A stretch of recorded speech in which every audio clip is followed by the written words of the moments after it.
Muito bem, pessoal. Vamos retomar a nossa aula. Estávamos tratando acerca das consultas, certo? Pré-natais. E agora vamos para a parte prática do exame, com o exame físico da gestante, configurando a primeira consulta pré-natal, certo? Em relação à assistência pré-natal, essa mulher ela deve ser sempre estimulada a procurar assistência ao pré-natal, tão logo que seja feito esse diagnóstico gestacional, certo? Vários estudos comprovam que bons resultados no decorrer dessa gestação e parto estão relacionados diretamente ao início precoce do pré-natal, porque o pré-natal ele previne muitas patologias obstétricas. Até porque nós fazemos exames laboratoriais e também exames de imagem, como as ultrassonografias. Então, se tiver alguma coisa errada com esse feto, ou então estiver com alguma queixa materna, a gente pode intervir no tempo adequado, certo? Quais seriam os objetivos da assistência ao pré-natal? Acho que um dos primordiais seria garantir uma assistência de qualidade à gestante e também aos seus familiares, sendo que o genitor da criança tem o direito de participar, então essa mulher tem o direito de fazer esse pré-natal conjunto com o pai da criança, do companheiro dessa mulher, ou companheiro no caso. Promover uma assistência psicológica para essa gestante, certo? Ou seja, não apenas a parte científica, não apenas os exames, mas também um auxílio psicológico, permitir com que ela fale, com que ela se expresse abertamente suas queixas, ou seja, tendo um atendimento holístico e humanizado para essa mulher, certo? Promover ações de promoção e prevenção aos agravos durante o período gestacional, realizar diagnósticos de patologias, o que é extremamente importante, patologias específicas ou intercorrências mesmo durante esse período gestacional, realizar diagnósticos e, além disso, alertar sobre o uso de medicações e medidas prejudiciais para o concepto.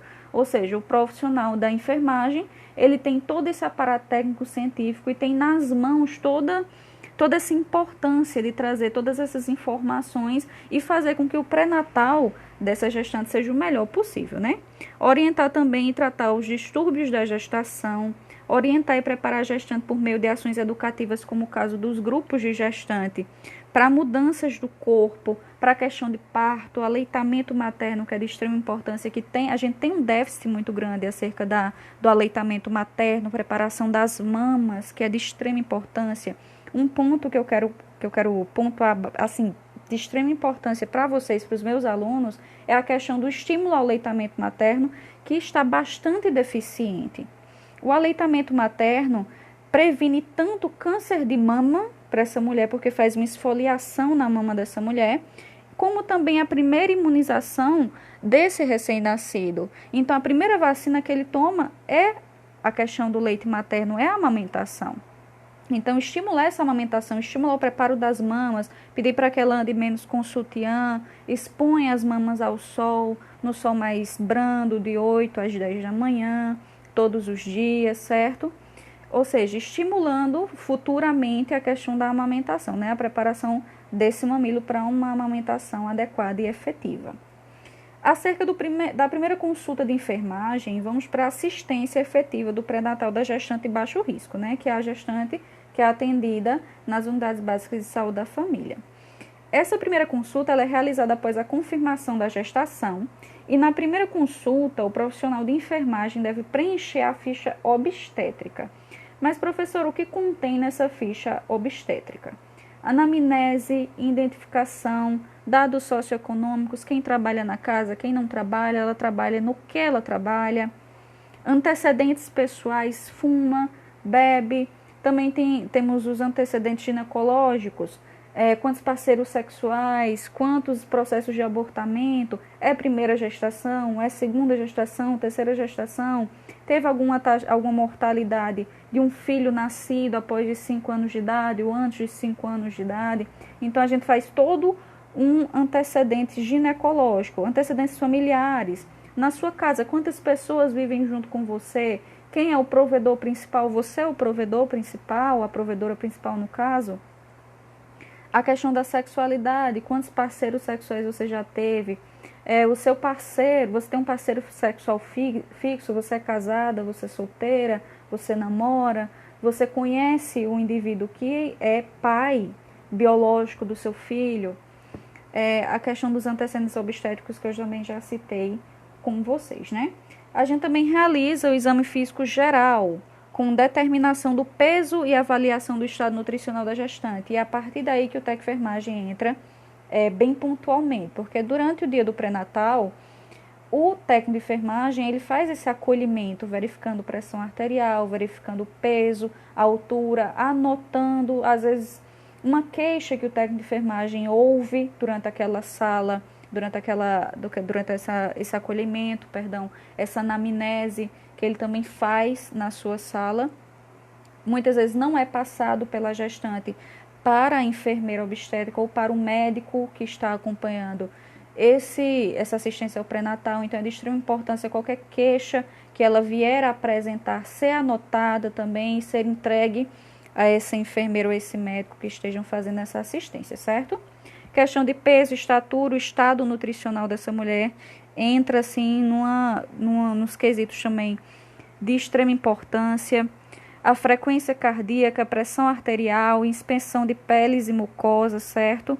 Exame de abdômen, membros inferiores para ver se apresenta edema, ausculta pulmonar, certo? Também é de extrema importância. Como essa mulher está apresentando dispneia, algum tipo de desconforto pulmonar. A questão do exame do abdômen, anteriormente estudamos as patologias obstétricas e temos também a questão do polidrame e oligodrame. O polidrame está extremamente associado a um abdômen globoso e aumentado para a idade gestacional. Então, a observação, o exame físico desse abdômen é de extrema importância, porque nós não conseguimos palpar os polos fetais, porque esse abdômen está tão grande por conta do excesso de líquido amniótico que nós não conseguimos palpar e nem conseguimos sentir o feto. Então, não consegue se observar movimentação fetal.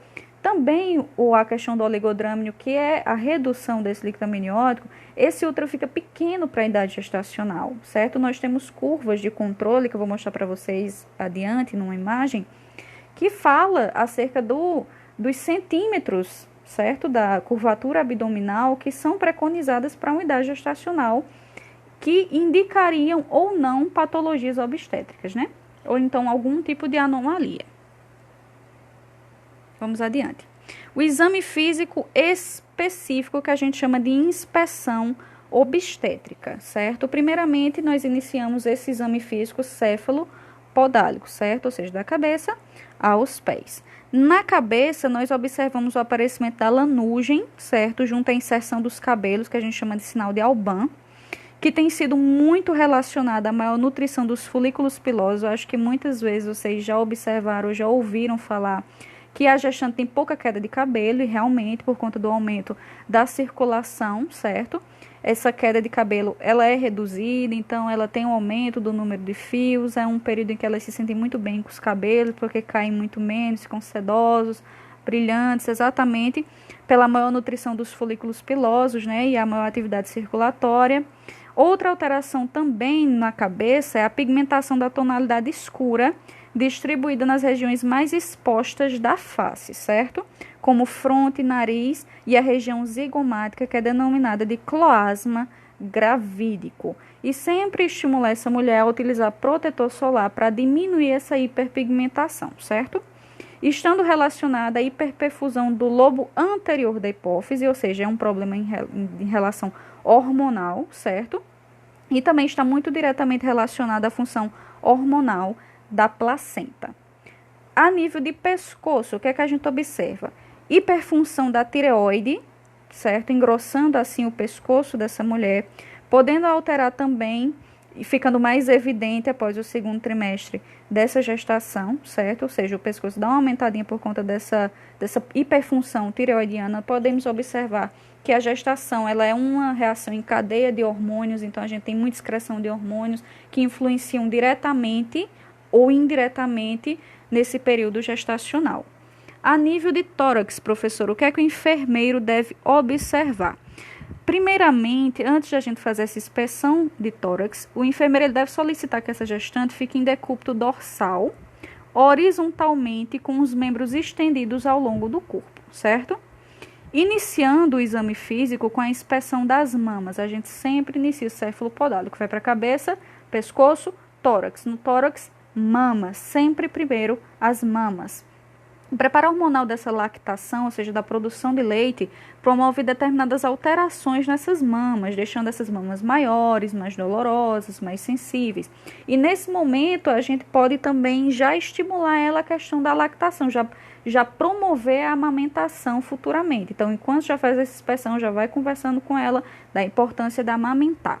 Observa-se também esse exame físico, a questão da presença da rede Haller, que eu já falei para vocês, né? Que devido ao aumento do volume circulatório, as veias ficam bastante visíveis nessa questão do seio no período gestacional. Após as mamas, a gente procede com a inspeção dos mamilos, né? Que podem ser protusos, planos ou invertidos, que existem vários tipos de mamilos. E a gente deve realizar uma pequena pressãozinha a partir da 20ª semana de gestação, quando a gente vai começar a observar a presença da secreção branca amarelada, denominada de colostro. Então, com 20 semanas de gestação, a gente faz uma pressãozinha e observa se está ou não excretando colostro, certo?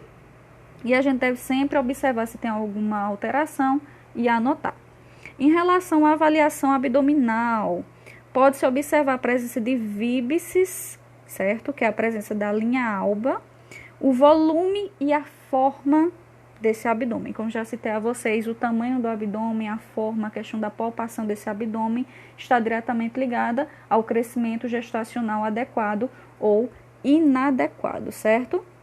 E a partir da 28ª semana de gestação, mais ou menos, a gente observa a forma ovoide e globosa, ou seja, o abdômen já toma aquela forma de grávida, então você já observa e diz, não, essa mulher está realmente grávida. Em relação aos órgãos genitais, né? Nota-se também aquela questão da hiperpigmentação, que eu já falei para vocês, dos órgãos genitais externos, como vulva e pequenos lábios, períneo, face interna das coxas, até mesmo ânus também fica hiperpigmentado, devido ao aumento de volemia daquele lugar, né? E também diretamente estamos ligados à ação hormonal da gestação. A nível de membros inferiores, a gente tem um aumento da pressão venosa desses membros inferiores também por conta do peso desse abdômen gravídico. E pode favorecer também o aparecimento das varizes. Então, a gente tem que conversar bastante com essa mulher para que ela use sapatos mais confortáveis, que ela, ao chegar em casa, levante um pouco, eleve um pouco esses membros para auxiliar nessa circulação e redução de edemas, né? Agora, vamos para a questão da mensuração obstétrica. Como vocês podem ver, a gente acha que o pré-natal é uma coisa muito simples, muito rápida, né?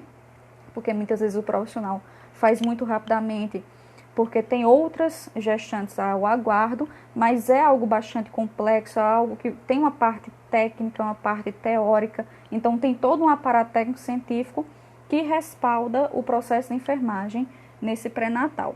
Em relação à mensuração obstétrica, certo? A gente deve posicionar essa gestante em decúbito dorsal horizontalmente, certo? Com o abdômen descoberto, sempre pedindo para que essa mulher, por gentileza, descubra o abdômen, avisando sempre o que vai fazer, para não assustar a nossa gestante, né?